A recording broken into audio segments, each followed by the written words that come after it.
Welcome to Question Time. Tonight we're in Newcastle. On tonight's panel, Matt Vickers, elected in 2019, one of the new crop of Conservative MPs in the northeast of England, recently appointed as a parliamentary aide at the Home Office. Thangam Debbonaire, Labour's shadow leader of the Commons and former shadow housing secretary. Alison Thewliss, Treasury spokesperson for the SNP at Westminster and an MP since 2015. Journalist, commentator and co-convenor of the debate forum Battle of Ideas Festival, Ella Whelan, and managing director of the supermarket chain Iceland, environmental campaigner and author of The Green Grocer, Richard Walker.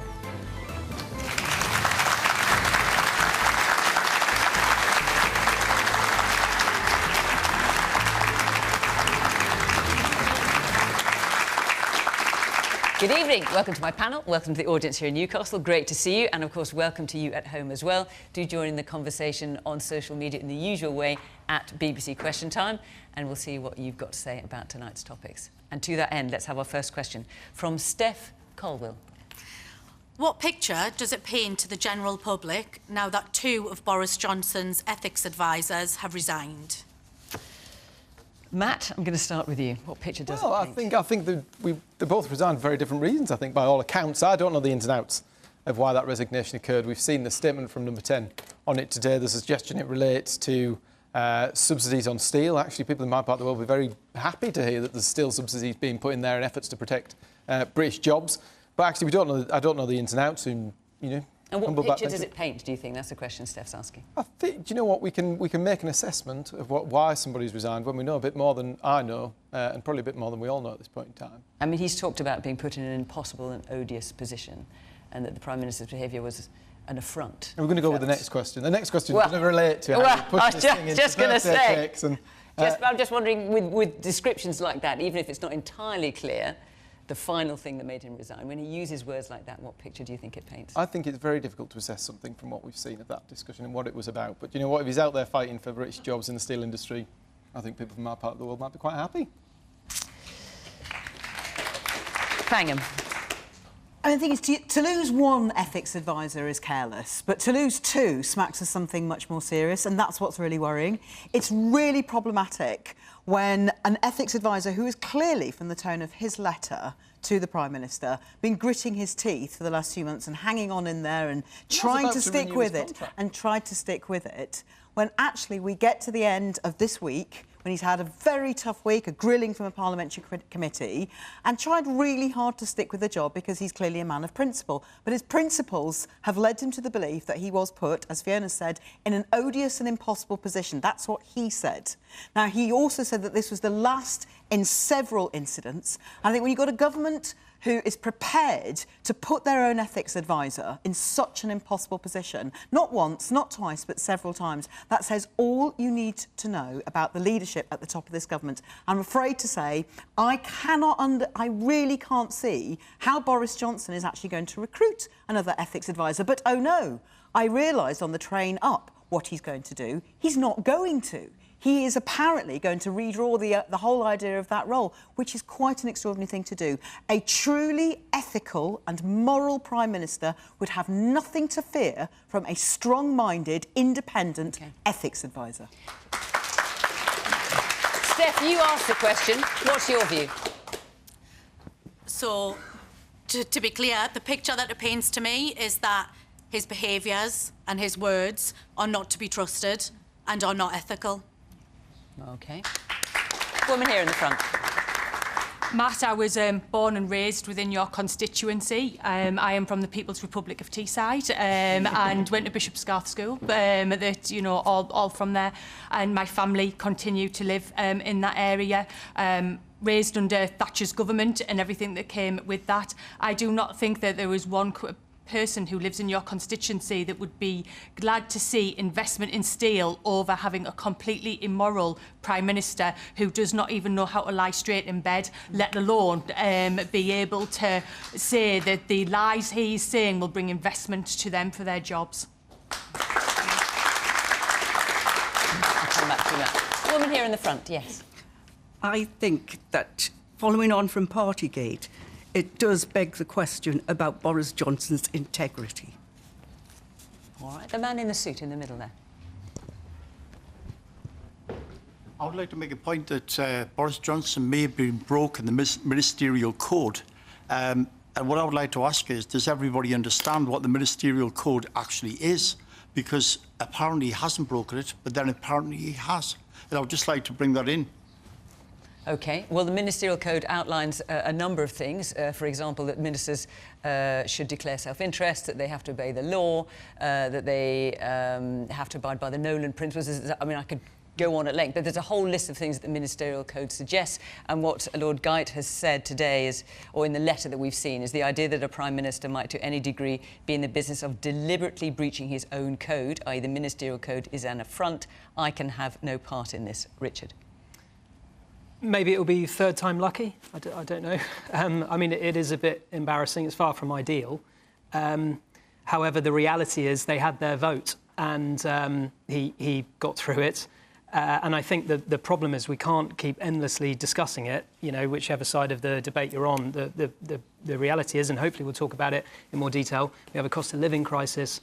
We need to get a grip on our debt. But nonetheless, Richard, you're being asked a question by Steph. That's why you're here, which is what picture does it paint to the public now two ethics advisors to Boris Johnson have resigned? So what's your answer to that? Yeah, I mean, look, you know, it's far from ideal. And you know, we do need to try and move on and get through it, and hopefully we can focus on the important issues facing all of us. But it's But a bit unfortunately, embarrassing. Richard, if you have someone who is such a stranger to truth and such a complete enemy of ethical behaviour, having that person in charge of the cost of living crisis is in itself deeply worrying. Isn't this a bit tricky for you, though, Thangam? Because Lord Geidt has not explained in detail why the final thing that has made him resign. We've heard from Boris Johnson that it concerns the extensions of tariffs on steel, which Labour have supported and called for tariffs to be extended again. So why are you so up in arms because about we this? don't know what aspect of the ministerial code Lord Geidt has been referring to. Now, it may have been that the frame was about steel, but actually the ministerial code is about whether or not you're showing preferential interests to your friends or whether or not one of your ministers is. It covers that. We don't yet know whether that's actually what's in there. Well, you know, I think it probably tells you a lot that you would take a stand not over a substantial issue like, you know, subsidies on steel or, you know, a greater question production in the economy or, you know, big things, policies, what you're going to do with the cost of living crisis, holding the government to account for what they did throughout the pandemic. And instead, there's this reliance within Westminster, in the Westminster bubble of politicians, of trying to get at each other, both within the Tory party and, you know, in the opposition, of trying to get at each other on these questions, or important questions of ethics and morality or behaviour. But I think, I don't know if people will agree with me, but I'm relatively bored of it by now. I mean, if you thought that Boris Johnson was a saint when he got voted in 2019, I think you need your head checked because, you know, his track record spoke otherwise. And that's not to make a virtue, by the way, out of a politician, you know, Prime Minister being somewhat, you know, allegedly ethically dubious or, you know, being sort of liberal with the truth. But it's to say that I want this government, and in particular I want Boris Johnson, held to account over the policy decisions he's made or failed to make in relation to the, you know, what the fact that people are choosing between heating and eating at the moment, the fact that lots of people are not able to make their wages meet their needs in terms of their family life or their leisure time, or, you know, questions about what he's done in relation to things like, you know, the crisis in fuel, about green policies, about the lockdown policies, about civil liberties, what this government's doing to free speech in this country with crackdowns on protests, Rwanda policy. I mean, the list goes on. Do something substantial, oppose in a substantial way. I'm just really sick and tired of this kind of slightly kind of infantile infighting within Westminster. Ethics are important, but, I mean, it's been Partygate, there's a no-confidence vote. When just as a last point, it's also slightly depressing and disappointing that Conservative MPs can't get it together to give a decent answer now. I mean, I know this news has only broke this morning, but Christ, I get briefed better than this in sort of small magazines that I work for. Come up, you know, figure out, it just shows a government that does not know where it's headed. You know, the quote about not being able to lie straight is a good one. But they're also not able to, you know, converse internally, talk about strategy, get a kind of position together. And I think that tells you a lot. Matt, I will come back to you, but let's hear some more from our audience. Young woman there in the middle, in the stripy shirt, yes. I think for an elected representative, a Prime Minister, nonetheless, to have so blatantly broken the own rules that he set is just an absolute disgrace, and that should be a government that does not continue. Personally, I work for the National Health Service as a cleaner. My mum works as an ICU nurse. She's my inspiration. And all throughout COVID, she was holding up iPads while people died in front of her and her colleagues, and they deal with that trauma every day. So for the Prime Minister to have been like, well, we'll just have a party, I suppose, it doesn't really matter. I'm only leading one of the most influential countries in the entire world with citizens that work really hard. I want to know why you supported Prime Minister Boris Johnson throughout this process, if you don't mind me, Mr Vickers. OK, I will come back to you. I need to get around the panel. Does anyone here want to speak? Because we've had a lot from the audience, a lot of dismay, shall I put it, with what's happened today with the Prime Minister. Does anyone want to speak up for the Prime Minister? There's lots. Right, woman at the back. So there's a lot of Conservative voters here. Yes. I'd just like to say, could we remind ourselves, most people who voted for Boris voted for him because he is a maverick. He is different. He doesn't do things by the rule book or the book, whatever book it is. And if you did think he did before you voted for him, well, then you must believe in fairies. He got a job done. He's been given a difficult shift. Nobody predicted the pandemic, the way through it. There wasn't a book written about how to do it. Sorry, but I think he's done OK. All right. The man there at the back in the white shirt with a blue jacket, yes. I think we're forgetting that also in the same week as this has happened, we have Keir Starmer being investigated for questionable ethics too, charging £2,500 an hour for legal advice or getting an advance on a book deal. And I think... Yes, so I think that what the allegation is there is that he was late in declaring the interest. But still not ethically right in our minds, possibly. What I would say is, we're sick of Beergate, sick of Partygate. We care what's happening in our own gates. Can people get on with governing our country and finally getting out of the problems we're in? Alison. Yeah, and I think lots of people would move on from that. I think the point that was made by the lady whose mum's a nurse is that lots of people can't. Lots of people know exactly what they sacrificed. They know exactly what they gave up during COVID. I've had constituents of mine getting in touch who were working in hospitals, had to bar the doors as people banged in the door to say goodbye to their loved ones. While you had the Prime Minister partying up in Downing Street, having parties to say goodbye to civil servants when people couldn't actually say goodbye to their loved ones. But nonetheless, that Lord Geidt did not resign over that, and he did not resign over party. He's resigned over something else. He's not explained what it is. The Prime Minister has given his explanation as to what it is.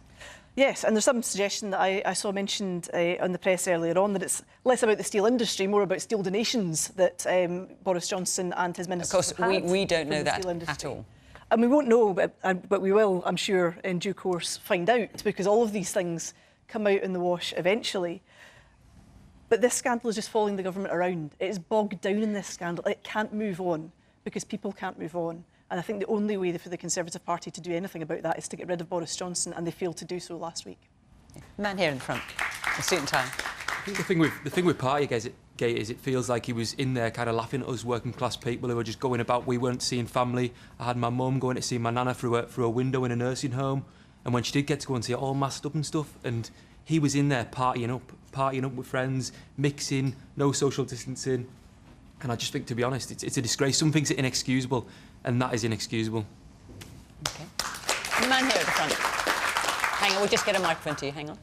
I had this conversation at work today, and basically I asked members of staff at work who didn't break COVID rules.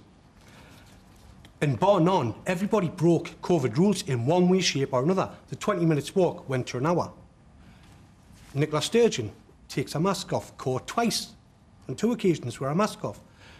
Keir Starmer caught with the mask off. Everybody's broke the rules over a period of time, but it just seems to be dragging on and dragging on and dragging on around this Partygate. Can it please just stop and let's move on to more? Prioritise the country, not prioritise Boris fashion.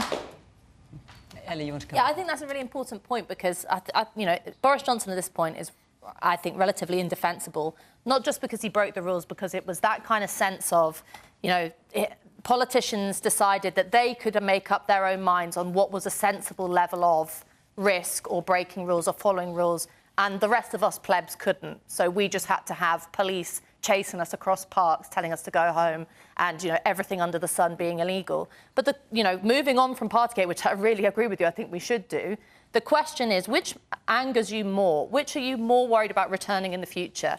you know, puking in number 10 and, you know, bad behaviour and rule breaking or whatever it is, or the policies themselves in which we saw, particularly towards the latter end of the pandemic, when we were feeling the benefits of the vaccine and the emergency period of the pandemic was over, still crackdown, still, you know, heinous treatment of people in care homes and inhumane treatment of people in care homes, school closures, all these kinds of things. This is what we should be criticising a government on, and, by the way, an opposition party, not this kind of relatively substanceless stuff of Partygate. There's a hand up there in the middle. I can't quite see who it belongs to. Oh, yes, to you, yes. Yes. I think you've got your hand up, haven't you, with the pink hair? Yes. Oh, brilliant. Let's hear from you. Can I just add that these things are going on and on and on because the opposition and any opposition party that we've got don't actually have anything else to say. I'm really sorry, that's just not true. So, I mean, Ella says, why aren't we talking about some of those other things? We are. We have been banging on to the government about the cost of living crisis for months, with the result that after saying just the day before, you weren't an opposition just during the the day pandemic. before, the country wanted us to unite when we were in difficulty, but over the last 3 months, just the day before, they actually did a massive U-turn on the windfall tax and actually trying to help people out with their bills. So why do you think that the woman there is not hearing you? Well, I'm not going to argue with the fact you haven't heard it. Obviously, that's your truth. I get that. But I watched Prime Minister's questions yesterday, and the only thing I got out of it was that Keir Starmer was calling Boris Johnson Obi-Wan Kenobi. That's all it was. And it was a joke that just went so long, it was unbelievable. So it bored us at the end. PMQs is a half-hour part of the week.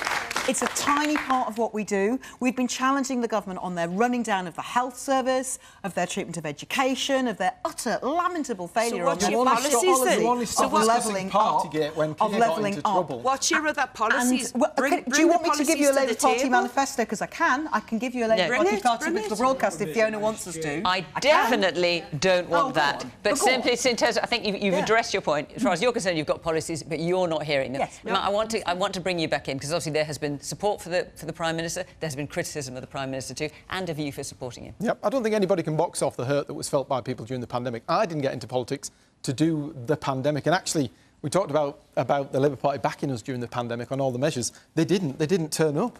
There was a crowd of us who had the debate with our own government about what was happening while they were abstaining. But moving on to that, there was two questions out there. One was about what impression does this cast to the public? Well, the impression that's cast to the public is whatever is on the front page of the newspaper every week, isn't it? That's part of the problem. We're covering a story now that nobody knows any details about, and we're assuming things and casting aspersions. Actually, we don't know the details. Hang on just a minute. Hang on just a minute.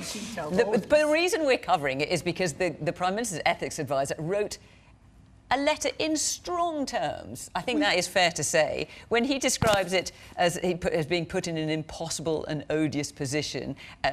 The Prime Minister breached his own codes in the front, he wants no part in this. Do you think it shouldn't be reported? People are sat here having to guess what's gone on, but actually there was a big question out there about why I supported the Prime Minister. And also there's this audience here, we get the questions about half an hour before everyone tells us. There were lots of questions about this. Right, well, I'm going to answer the other question that came out from the lady in the centre there who asked me why I supported the Prime Minister. And we all know the heartache that went on during the pandemic. It was awful. It was god-awful 2 years of everybody's life. There was youngsters who were, put through terrible situations at school. There was people who really suffered, people on the front line, the NHS, who had to give their lives for 2 years to this cause. I lost someone during the pandemic. I understand that hurt. But at the same time, I also didn't get elected to spend all of my time talking about birthday cake.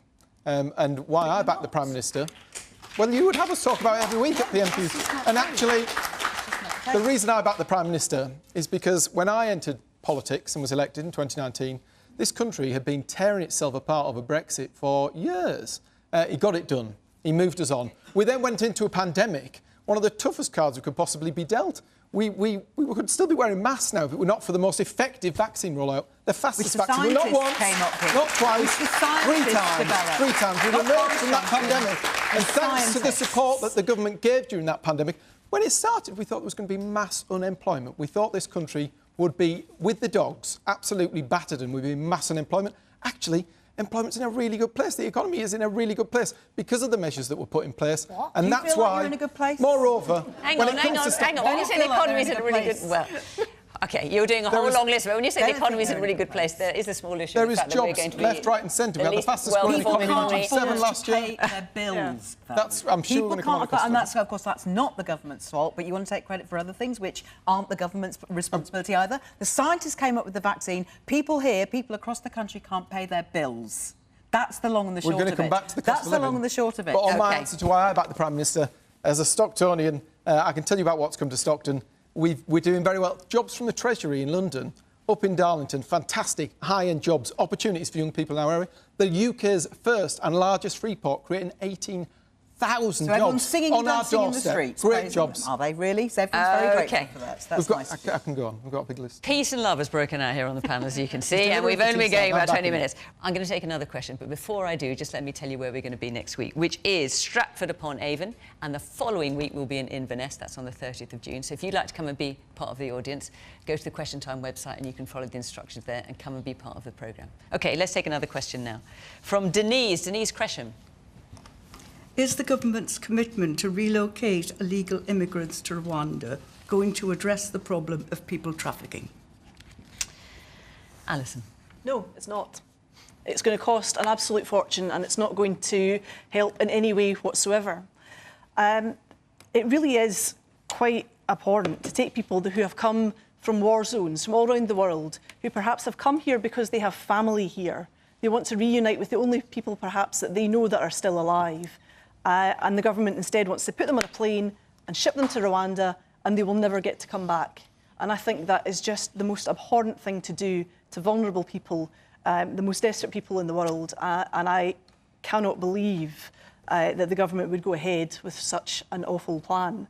And it won't fix the problem either, because most of the people that are coming over in those small boats, they're coming over because the only way you can claim asylum in this country is by getting here. You can't claim it from some other country except for very limited circumstances, such as the very limited number of people they've allowed through the Afghanistan scheme and the small numbers of people that have so far made it through the Ukraine scheme. So you have to get here to claim asylum in the first place.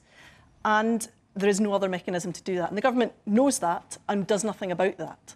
And they have no interest in doing so, and so it seems. Richard. Look, you know, this is a horrific issue. It needs to be dealt with a lot of humanity.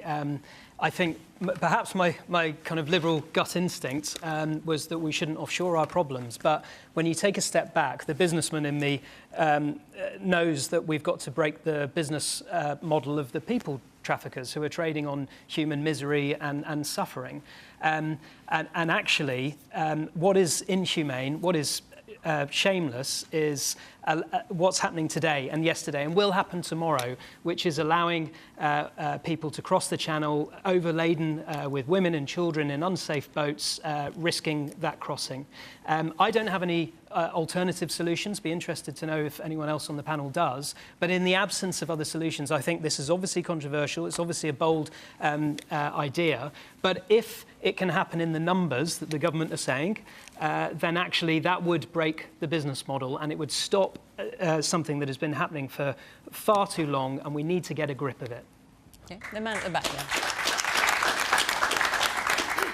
Hi, most of these people crossing the channel are young men looking for work, and all I'm going to say is when all these four-star hotels are full up, when the immigration centres are full up, where do we put these people? Where do we put these people? Because we're going through a crisis ourselves, and it seems to me the money spent on this problem is more money spent on them than it is on our own kind. And we can't keep on letting these people, like the woman on the panel says, the only reason how they can get in is coming across. That's inviting these people to come into this country. What are we going to do when it's all full and there's no room left? Yes, they are. Yes, they are. And a safe place, and they're running away from France, they're running away from Spain, and they're coming over and risking their lives. Let's just hang on a minute. We'll just get the microphone to you. So, do we put them up in the four-star hotels? Do we? Sorry, what are you trying to say? We couldn't hear you. They're human beings, and Yes. we're forgetting that word. They're humans. Yes, they are. Escaping dreadful conditions. What? Because they like our conditions. Because it's an easy touch. We are an easy touch. That's why there was 400 yesterday. That's not working. OK. Let's hear from the man in the front here in the striped shirt. What's the gentleman on the end said about women and children come across, I very rarely see that. It's middle-aged men under 40. Now, they're coming mainly, when they're crossing from Calais, they're coming from a country that's not at war. They're coming through, they've come through 7 or 8 different countries to get here to come across. And my question to the SNP person is, these people, that was 600 in the last 2 days, are you going to take them in? Where are you going to put them? I'm a humanitarian. I believe that people from Ukraine who are fleeing should come here, but people, just a second, people that have come across through 7 or 8 different countries to get here, and then they're coming across, risking their lives. Yes, I know about all the people that are paying, they have to pay 10,000 and all that, but they're risking their lives to come across a very busy channel, right? They're here now. Where are you going to put them? So in my constituency in Glasgow Central, we've got the highest immigration caseload in Scotland. We have been the main resettlement place in Scotland for people, but every single Scottish local authority, every single one of them took people as part of the Syrian scheme because that was a good scheme, it was a funded scheme. What happens in the Home Office just now, the reason that people are being put in hotels is because the Home Office is underinvested in its staff. They can't process the claims that people are making, and they are stuck waiting in limbo for ages. If that wasn't the case, people could work, people could get on with their lives. Instead, they're being kept up in these hotels rather than being allowed to move on with their lives to contribute to the economy. They could be rapists, murderers, everything. They're coming, you don't know who they are. They could be coming next year. Right, but check who they are, check. They don't even have documents. I'll just put one fact in here, which is that 71% of applications, this is according to the Refugee Council, were granted asylum or protection at the initial decision stage. That's where are the 600 that come in the last 2 days going to be housed? OK, no, we hear what you have to say. The woman there in the glasses. I'd just like to ask people who, have expressed views of, where we're going to put them and why should we have them, about how desperate, think about the most desperate situation that you could think of in this country, and how desperate would you have to be to leave this country and to flee and to go across Europe or wherever else. So I think we should bear in mind these people are human beings who are fleeing desperate situations, whatever they might be. OK. Thangam. So, will it work, was the question, I think, originally? Well, no. Because, first of all, it's fundamentally... Well, it's already not working. We've heard from several people... It's only just started. It's only just started. But the threat of it has been known about for some time, and we were told, when this plan was announced, that the mere threat of it would be enough to shut down the business model of the traffickers. It's not shutting down the business model of the traffickers, because the traffickers have nothing to lose by continuing to take money, whatever happens to the refugees at the other end. So it's not actually tackling the problem the government said they wanted to crack down on. Now, what they could do, if they wanted to crack down on people traffickers, which I don't see any evidence of, is not cut the National Crime Agency. They could set up assessment centres closer to centres of conflict so that assessments could be done rather than people making any crossings across Europe or as far as Calais. But fundamentally, I think this is an un-British thing to do because it's ruining lives and it's dumping people on another country, on a developing country. So to the points that you're hearing from the audience, and this is a great thing because we actually have people here making their points, who are saying, well, where will we house these people? Where will we put them up?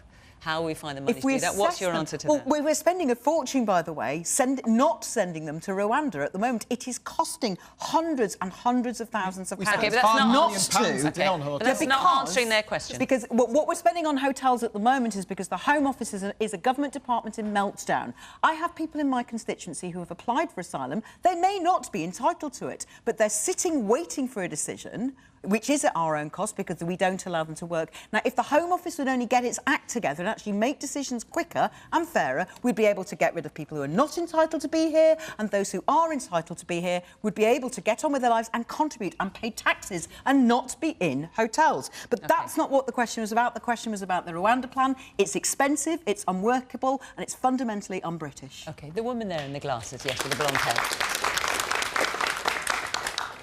I would like to know why the government isn't tackling the French authorities who are allowing these people to leave from the beaches and cross, but why aren't they? I don't know. OK, we'll ask Matt in a minute, and the man there in the suit with the white shirt and the glasses. So I'm a member of the Tory party, but I actually agree with Thangam on this because Now, that's interesting. So what's going on there? So regardless of what you think about the policy itself, it's absolutely incompetence in the Home Office. Matt, you're a PPS, I think, in the Home Office. What on earth is going on? Regardless of the policy, this just strikes of incompetence, which is through and through in this government, in every single department. Does this make you question your support for the Conservative Party? The only reason I'm a member of the party now is to get rid of Boris Johnson.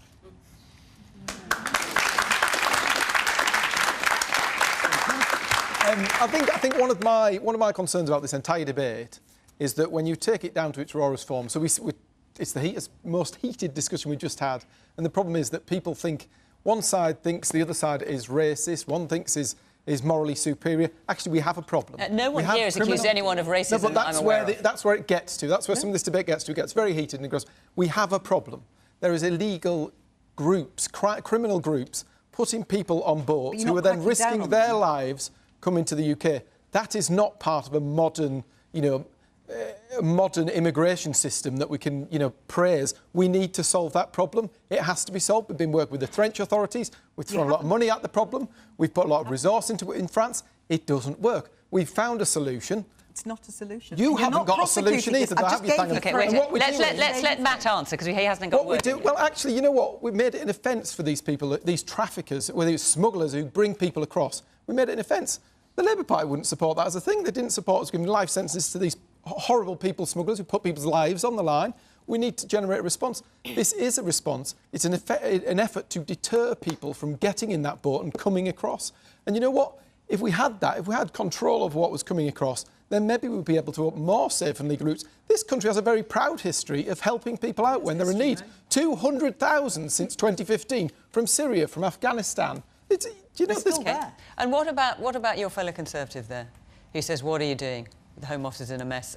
You're only in the Conservative Party to get rid of Boris Johnson, I think you said. Absolutely. I was hoping Matt would have some courage and vote against Boris Johnson in the recent confidence vote. But clearly he's been made a PPS and everything like that. So maybe not. Would you like to answer your? I think, do you know what? We've actually had.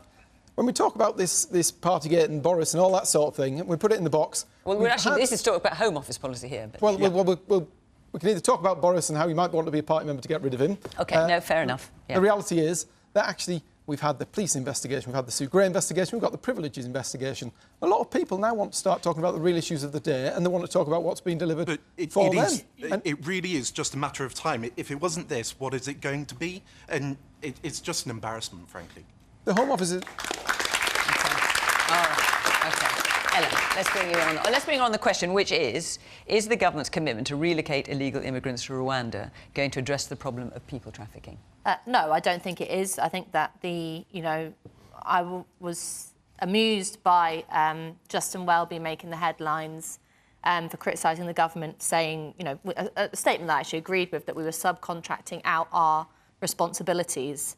And the important thing to know about the Rwanda policy is that it is not original by the Conservative government. One of the reasons why I was such a passionate voter for Brexit was because I was appalled by the European Union's immigration policy. In 2004, made a deal with Libya to basically keep migrants from crossing over, billions of pounds. So the UK was part of it. And Gaddafi threatened to turn Europe black, and so the European Union bunged them $5 million in order for that not to happen. Similar deals were made with Turkey, with Erdogan, in order to keep Syrian refugees from crossing over into Greece and Bulgaria. So the point, and Frontex have now, the EU border agency, took up the that sort of work of making sure that, you know, talk about inhumane, pushing people back in the sea and things like that. So the point I'm making is that when politicians, you know, who are not part of the Conservative Party, opine about the inhumanity of this, which, by the way, I tend to agree with, by and large. I want a more liberal approach to immigration policy, not a less one. You sort of, you know, the double standards thing comes back up, and you wonder, why weren't you talking about subcontracting our responsibilities when it was the European Union doing it? But I also think that this question of, it's an important question of where are the resources going to come? And, you know, both the Conservative Party and the Labour Party in their manifestos in 2019 recognised people's desires to control borders in relation to the Brexit vote. And it now seems like talking about controlling borders is impossible. But I wouldn't let the government off the hook that easy, because, you know, the question of resources, whether it's housing or GP appointments or school places or anything like that, the question is, why aren't you building houses? Why aren't you hiring more GPs? Why aren't you building more schools? Not that this issue is going to be the crisis of resources in this country is going to be resolved by keeping 600 people away or putting them on a plane. So a better immigration policy, please, a commitment to, you know, controlling borders. But I think the people like me who want to have a more liberal immigration system need to start making the argument on a political basis rather than relying on these, you know, slight double standards of sort of un-Britishness and inhumanity. Let's take another question from Anna. Anna Carr. Is that how I pronounce your surname? It's Kerr, but don't worry about it. So my question is, the cost of living crisis is significantly exacerbating regional inequalities. Recent GDP shows a 2.3% growth in London, but a 1.2% decline in the North East. Levelling up is failing. How would Labour fix this? Right, so you're directing your question to Labour. So, Thangam, you're here.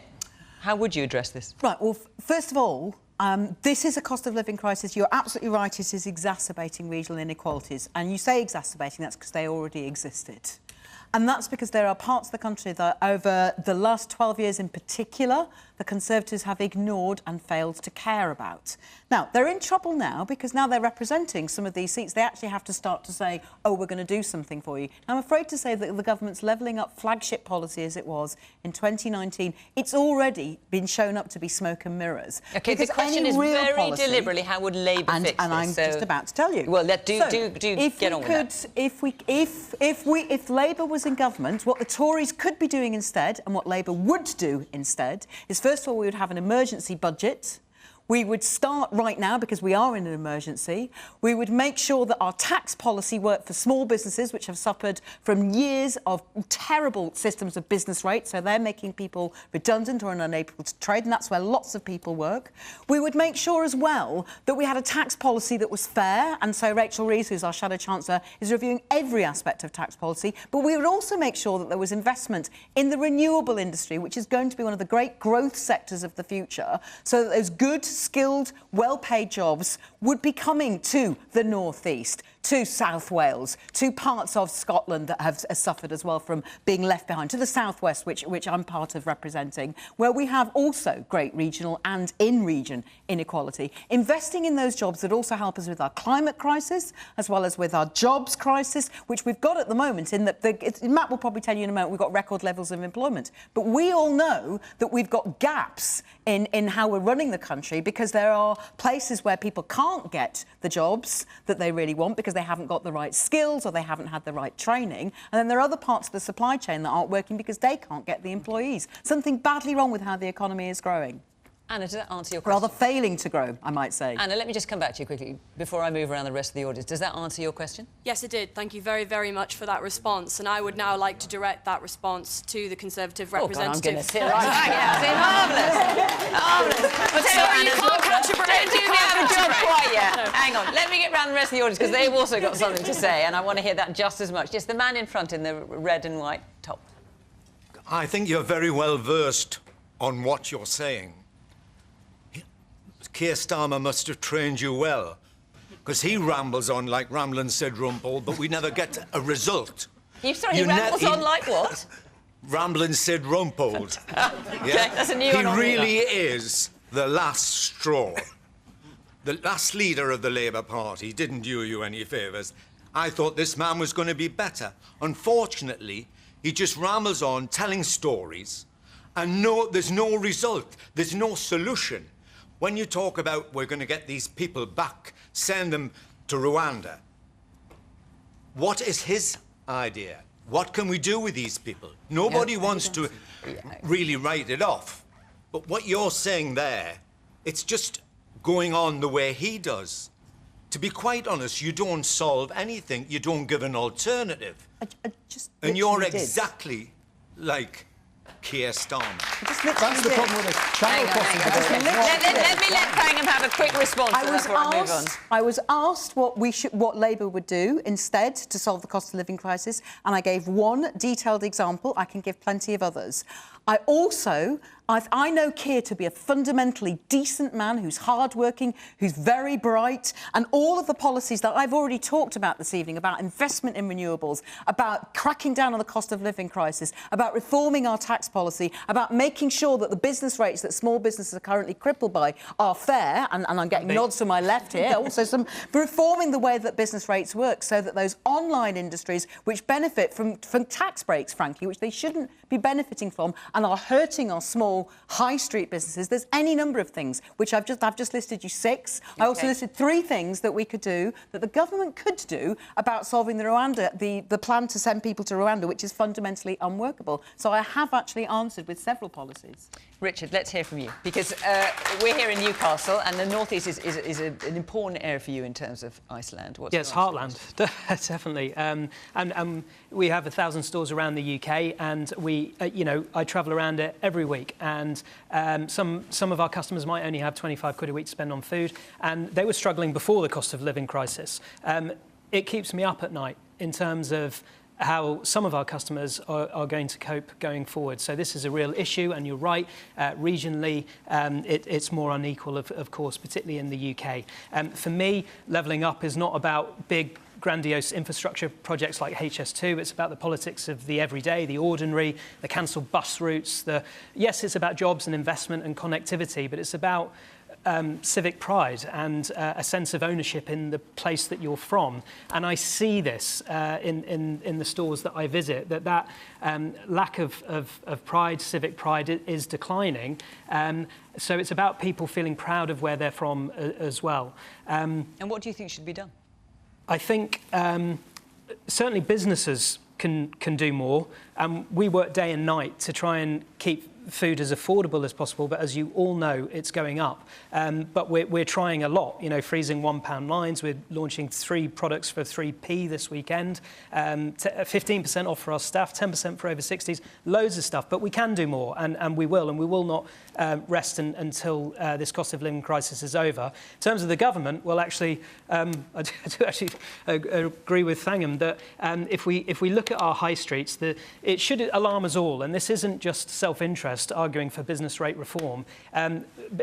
Retail is the largest private sector employer, but also it's about the sense of place, community. They're the fabric of our societies. And I say this as one of the biggest online retailers in the UK. I think we need root and branch reform, which the government have said that they'll look at. So let's speed it up. Let's get to it. Let's start charging online sales tax and take away this historic taxation from bricks and mortar retailers, which is crippling our high streets and therefore affecting our communities. Man there with the pink shirt. The Labour Party talk a good story, but they've got no real alternatives. They haven't been in power for over 13 years. And when you come to the next general election, you'll still be in opposition because you've got no solutions whatsoever. OK, I think Thangam feels... Now, I'm going to come to a minute. I need to get around the audience as well. Yes, the man at the back there with the glasses and the blue shirt. Yes. I'd just like to say that the lad at the front there, where he said he's joined the Conservative Party to get rid of Boris Johnson. I was in the Royal Navy for over 3 years. I never once joined a ship to try and get rid of the captain. I think there should be...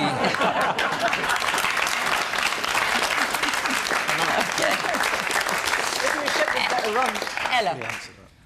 I think that, in terms of the cost of living crisis, yes, Rishi Sunak has recently given out, a significant amount of money. They talk about emergency budgets. We hear, there's a lot of specifically about levelling up. OK, yeah, but the context is we've had a lot of crowing about, the success of windfall taxes and all that kind of thing. But levelling up was supposed to mean something substantial in relation to not just sticking plasters about to fix the economy, but fundamental things like investment in infrastructure, investment in R&D, investment in, jobs, building houses, putting bricks to the ground, like things you can hold in your hand.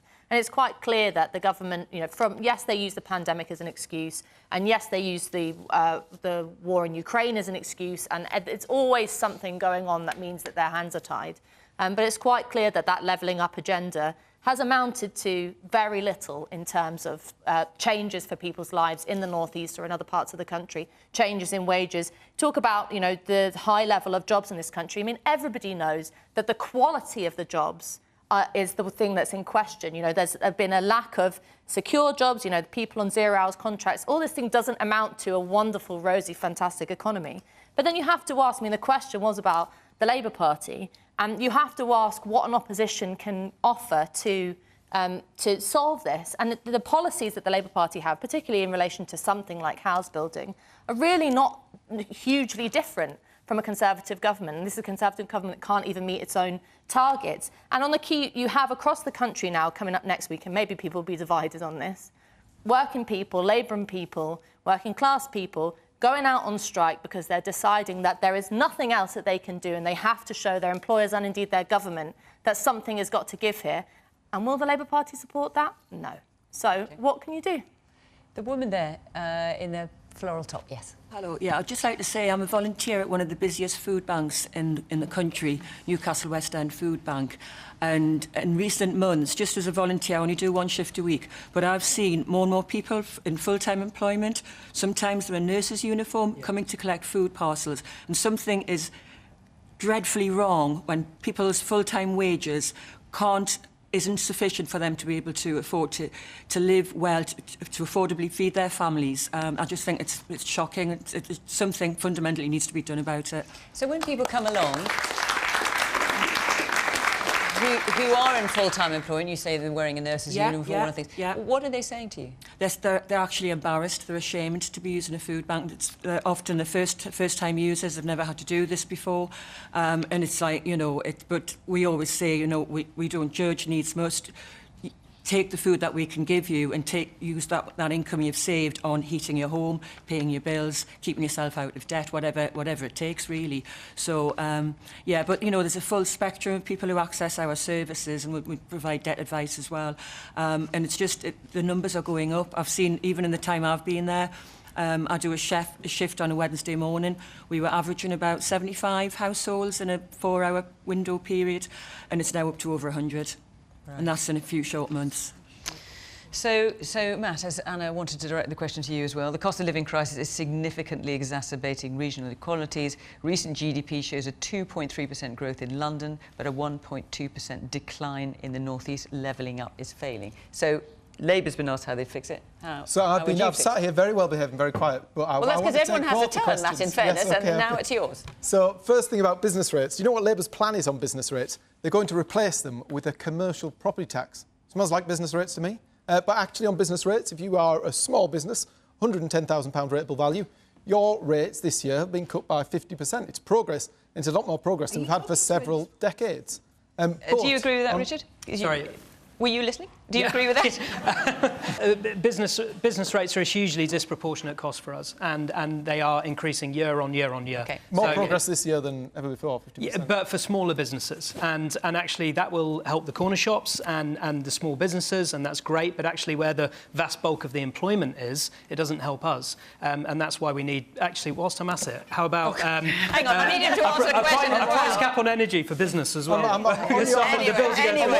But the question is about as expensive it was called a commercial property. Since we have a business person here, I thought I'd ask him. But the question is, or the point Anna's making is levelling up is failing. So, you are all very welcome to come down to Teesside, where I will show you levelling up in action. We've already talked about the fact that we've got Treasury jobs, amazing job. When I was at school, so I grew up in Stockton, Labour control, by and large, on the council, places like Redcar that have been Labour, Darlington, Labour for a very long time. And they changed their mind this time, and they changed their mind because they didn't think that Labour was delivering for them locally. Lots of other issues. But actually, for me, and what I've seen since I got elected, has been huge. There's a pinch point on the A19 that causes masses of traffic every day and is an economic hamper to our part of the world. £100 and some million being invested in that. New train station on its way. We'd given up on our airport in Teesside. The Tories have fixed it. We're actually investing because levelling up, it's about hooking up the parts of our economy that can do more. whether that be that free port, the UK's biggest and first free port in Teesside, 18,000 jobs. These are good jobs, good engineering jobs in that green renewable sector. I've got a town deal in Thornaby, a town with a lot of pride that is now looking at its town centre, getting rid of skanky, horrible buildings that have been sat there empty for years. We're installing a new training hub, which will let youngsters get great engineering jobs.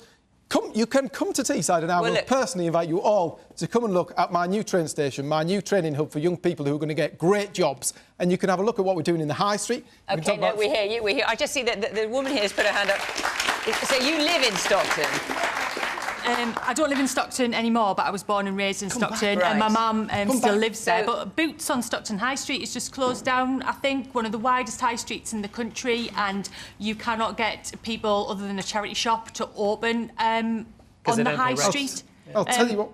Well, hang on, just let you know, from what I recall when I go and see my mother, that you had investment on Wellington Square, which is at the top of the high street. There, you can't get people to, you know, even your big businesses like Debenham's closed at the top there. One of the things that you probably have got that's been recently quite good is the Globe has opened, which has been, I think, Stockton Council put a huge amount of investment in that, which I believe is Labour controlled and not Conservative, if I remember rightly. So yes, it's slightly more mixed picture there. But let me come to Alison. Sorry, I'm sorry, I just need to bring Alison because she's not managed to get a word in edgeways so far. Yeah, I mean, the Conservatives' approach to levelling up is let's build a great big shiny thing so we can cut a ribbon on it, rather than the fundamental change that you need to actually make a difference in local economies. You need to look at the housing, you need to look at the infrastructure, you need to look at the train links, for example. So we've got the Elizabeth line opening in London, yet another big shiny rail line for London, and the north of England goes without. That's not going to make the fundamental changes that you need to make sure that people can live here, work here, invest here, that they don't have to travel away to London to go and start their careers or do their education, that you can make a success of yourself right here in your local community. And that's what's missing from the government's plan. It's no strategy, no joined up means of looking at all of this together. It's a big shiny thing and nothing really of any great substance underneath it. And without that, you're not going to make the real change that needs to happen. OK. Woman here in the front, and almost at the front. Well, actually, the woman in the front, sorry, in the stripy shirt, then I'll come to you behind, yes. I'm not actually a Conservative supporter by no means, but I actually live in Blythe Valley. And the one thing I would say, I've seen some levelling up there because they've just introduced a disused railway line linking Ashington, the former mining community, running through Blythe to Newcastle. So I would applaud them for that. Not a lot of other things, but I will say that they have started where I live, putting their plans into action. OK, and the woman behind you. I just wondered, Matt, what you thought about what the woman behind me was talking about in terms of the food bank in Newcastle. I know that you just passed over that really quickly when the question came to you. I just would like you to address her point. By all means. Yep. Can I do the roundup, though? We've got a Stockton question back at me.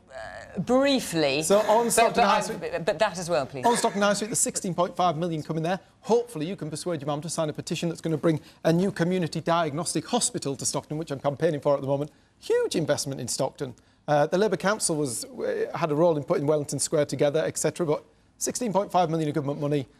New diagnostic hub. Government's money, it's actually the taxpayers. Hang on. It is taxpayers' money, but it's coming north. It's coming north. Would you like to answer the woman there as well, please? Yeah, around food bank usage. Do you know what? The increase in food bank usage specifically. The cost of living crisis is a nightmare. I speak to people every week about what's happened to the... It's not a UK phenomenon that prices on oil and gas and electric are going up and are going through the roof in a way we would never, ever have wanted to see them. It is painful, and every day I speak to people who are suffering that. One of the big things, though, is that money is your money. So the government does not have government money in a blank chequebook. What we give to support people, we've got to take from somebody else or take at some point in the future. So there is a balancing act there. There is support going in for the most vulnerable in the best way that we can, but we've got to manage that, haven't we? Some of the most vulnerable families will get £1,600 extra via rebates, via winter fuel allowance, to try and help. But you know, it's very tough out there, and the best we can do is support those who are most in need. OK, Can I just say, was there not a food plan announced on Monday, and did the government not take on its own advisers' chief recommendations, one of which was to increase the number of children who could access free school meals by something like about 1.5 million children, and if not more, and they've just decided not to do that at all? OK. Richard, you wanted to come back? Yeah, just back to the lady's comment on Boots closing down. We might look at that because we're opening 30 shops a year. However, all we want to do... All other shops are available. All we want to do is open shops, create jobs and pay tax. And yet every single one of our 30 shops is delayed in terms of the new store openings because we have this sclerotic planning system. And I think a really good suggestion for Labour, Conservatives or anyone else is just to resource up our local planning departments because they're overwhelmed with applications, and that's why we have such a delay in the system, which is hampering us to create jobs. The woman here in the front. I've used Iceland shopping for quite a while and had deliveries. My sister lives in Shipley down in Yorkshire, and the Yorkshire branch have stopped the free deliveries because of the extra fuel costs. Now, how is that fair? I love this. So this is good for you. Good for you. Yeah, good for this you. is a political programme. Come on, Richard. I'll speak to you afterwards. I will speak to you afterwards. We haven't cut any deliveries because of fuel costs. We've actually increased our deliveries 5 times, and actually shoppers are now using it as opposed to driving themselves to shops to save on fuel. It may be for other reasons, but I'll speak to you afterwards. There you go. You're going to get personal service from the managing director of Iceland. Come on. Man there in the pink shirt. Yeah, we've been talking about levelling up for a little bit here. But levelling up itself has only been kind of going for, what, the last maybe 3-4 years? The one thing that is politicians and governments, and successive governments, yeah, they don't seem to have a long-term strategy. That's why our roads were never great, because you can have a Labour government in for 8 years or 10 years, and a Conservative for another 10, 15 years, and everyone's got short-term promises, right? Which doesn't help. Conservative government for some considerable of course. time. Yeah. It doesn't help. It doesn't help. What they're there to serve in the first place is have some long-term plans that benefit the whole country and not your party. Yeah, it's for the people, and I think levelling up. That was the idea. It was trying to level up the north and the south, because it has been an issue for a long, long time. And are you feeling that it's coming? Yes, it is. Yes, of course it is. Yeah, I think that there's some in Newcastle. They're starting to bring some city centre jobs in, government jobs. I think that the BBC and people like that actually have started to, rather than be institutionalised in London, of starting to push out into the wider economy, yeah? And I think that was the whole idea of the levelling up, is to take some of not just the private sector, but also the government and make them share out the distribution a bit better. We've only got about a minute left. Yeah, just, you know, I think the levelling up is important to talk about, but it's also important to put it in the context of the wider question of the British economy. And, you know, no one is going to turn the nose up at 65 million or whatever it was put in different places, and that's, you know, that's to be commended, and more of that, please. But you have to look at the government's, the broader picture. I'm glad someone raised the question of a long-term plan, because this economic crisis that we're currently living through has been long in the making, and it's not going to go away at the end of this year. It's not going to go away at the end of next year or 5 years, unless the government commits to not just, you know, very laudably or whatever, flinging bits of money here, there and everywhere, but having a general plan for increasing production and kick-starting the economy in some kind of fashion. So if you look at something really central like housing, which, you know, if you're going to level up a place, it's not just about reopening Boots or things like that. It's also about, are people going to want to stay living there because there's affordable housing, there's decent housing, there's enough of it. The government's target is 300,000 houses a year. Michael Gove brought in to be the new kind of housing guru, but this is really important. His big announcement on housing is, oh no, sorry, we're not going to meet the target this year. Sorry about that. But we've got some shiny policy around referendums with homeowners. So, you know, on a fundamental level, the government cannot get its head around the fact they're having a long-term plan to do something radical with the economy. OK, and you're taking a breath as well, Matt, but I'm afraid we are out of time. I'm so sorry you had your hand up. Our hour is up. Thank you very much to the panel. Thank you very much to the audience for coming along and being so lively and engaging. And, Madam, you will get your question answered about Iceland, which is absolutely fantastic. And, of course, thank you very much to you at home for watching from Question Time in Newcastle. Bye-bye.